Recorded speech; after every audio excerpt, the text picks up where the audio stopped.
Hey everybody, and welcome back.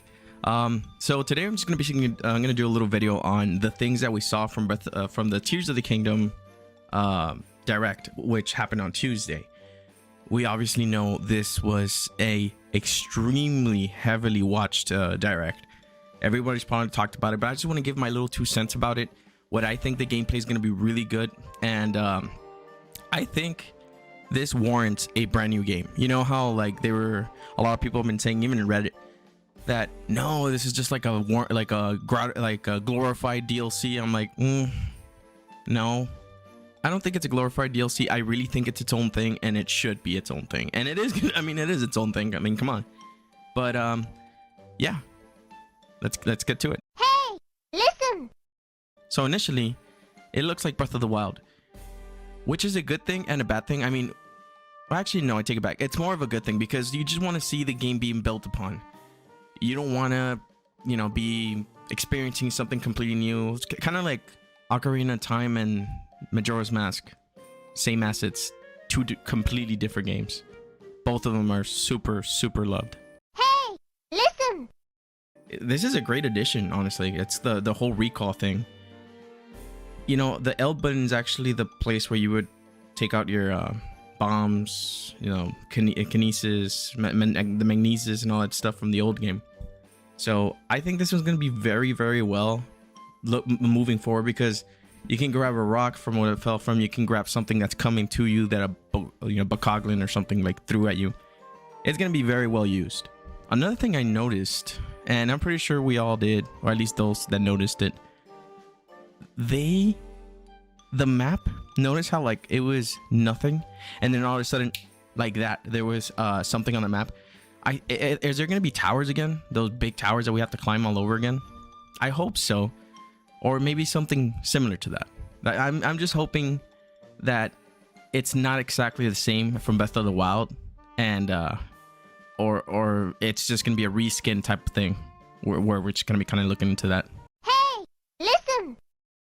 So yeah, the first, guy, the construct, I was like, that's a pretty cool little enemy, dude. It's like, what, the new bokoblin? It even did the little thing that bokoblins do whenever they grab their weapon. I thought that was pretty cool. Interesting little thing. And after all the things we found out about the whole combination thing, I wonder if we can use those parts for something. Hey, listen.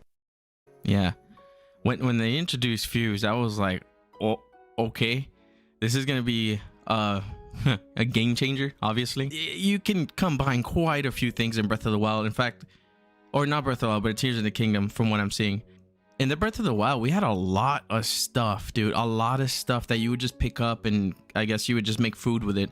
That was the only thing you can make with that stuff, along besides like upgrading your clothing or whatnot. But with them large little fairies, I'm not gonna go too deep into that. But the noises that we make will scare me. But yeah, man, there's a lot that you could have done with that.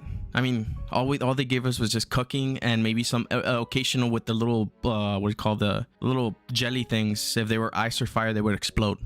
Hey, listen. Yeah, no, the arrow stuff, I was, holy crap, this is nice. I mean, you can make your own ice arrows, fire arrows, electric arrows. I think that's the only thing you can do with jellies. But that's interesting, man. And then all of a sudden the or they're not called ii, I think they're called something else. I'll just put there. You can stick one, and to be honest, my boy is a terrible shot. He should be shooting where they're gonna be, not where they are. I thought that was awesome, dude. I really thought you can, combining animal parts with the arrow and then kind of hones into the target. Holy crap, that's nice. It's a little game changer right there. Again, I keep adding that, but like, it is true. And that when he combined that shroom, I was like, a shroom, but then he called it a puff shroom. But then I remember there's like iron shrooms and a bunch of sun shrooms. So does that mean that we're gonna be able to, if we get a shroom and they, the enemy hits it, is it gonna explode if it's a sun shroom or some other type of shroom? I thought that was really nice or really neat. So there's a lot that can be done with the whole, shield and shrooms type of thing, or anything else. Listen. And yeah, the ULTRAHAND, man, I thought that was super cool, like how you got like logs and just made a boat.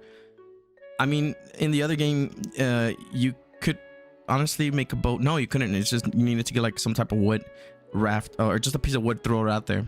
But I thought that was awesome, dude. This is again gonna be a huge game changer, and the fact that they just have fans flying around. I was wondering, was that to like move the islands or something? I mean, because they're up in the sky, so they need to move, navigate some type of way. So I thought, what were the fans all about? I'm thinking it's that, but you know, you can grab them and attach them to a boat, make your own little aircrafts or whatever. That was pretty cool. Oh yeah, and the way you can make an aircraft, I thought that was, man, I just can't wait. I cannot wait to play this game. It's like, it's becoming, it's looking a little like a Lego game. when in terms of like connecting stuff, making things out of nothing. But I can't wait to see what people do, what I'm gonna do, what my imagination, your imagination is gonna be able to make. Hey, listen. So the ascend ability, I thought that was neat. But then I thought to myself, is there a lot of ceilings in Breath of the Wild now that I think about them? No, yes and no. I mean, yeah, there is stuff you can ascend from, but like they had to make this very specific for this game because you have REVALI'S GALE, I think that's what it's called, where he just whoosh, you know, from wherever you're at, and then he can, you know, end up being somewhere else so he can climb. But ascend ability, it's gonna be a cool little ability. I want to see what I can do with that. Oh yeah, the question we all had: if you were gonna be able to go from the sky islands down below, no transition. And I'm happy to see and know that this is gonna be a thing. Another thing I noticed were those little well, there was two. I'm pretty sure there was more, and I have to look into it. But it looks like the same stuff that was in the Breath of the Wild that Ganon was kind of like spewing out this goop or whatever. There's one in a mountain, and then there's one somewhere below, and which looks to be a castle, which could be Zelda's castle. Is it gonna be the same thing where we have like these Ganon beasts we're gonna have to fight? You know, I know there's not gonna be any, or at least I don't believe there's gonna be any like divine beasts. At the end of it all, I'm super happy, and I'm just waiting to see what happens after with this game again, because I know a lot of this stuff is obviously reused from Breath of the Wild, but at the same time they did so many changes that it is warranted a new game. $70, it's up for you to decide. For me, it's whatever, but it's gonna be one of the best games again that's gonna come out for the Switch, and I'm pretty sure gonna be for the Switch too once it drops. Yeah guys, so you know, after all this, I hope you liked the video, and if you did like it, please like, subscribe, because I have a goal to reach 1,000 subscribers. I'm not there yet, but once I get there, I will be able to monetize the channel so I can be able to get money into the channel from the channel itself and make things better, bigger for you guys in order to make much better content. But yeah, guys, I hope you had a good day or night. All right, see ya.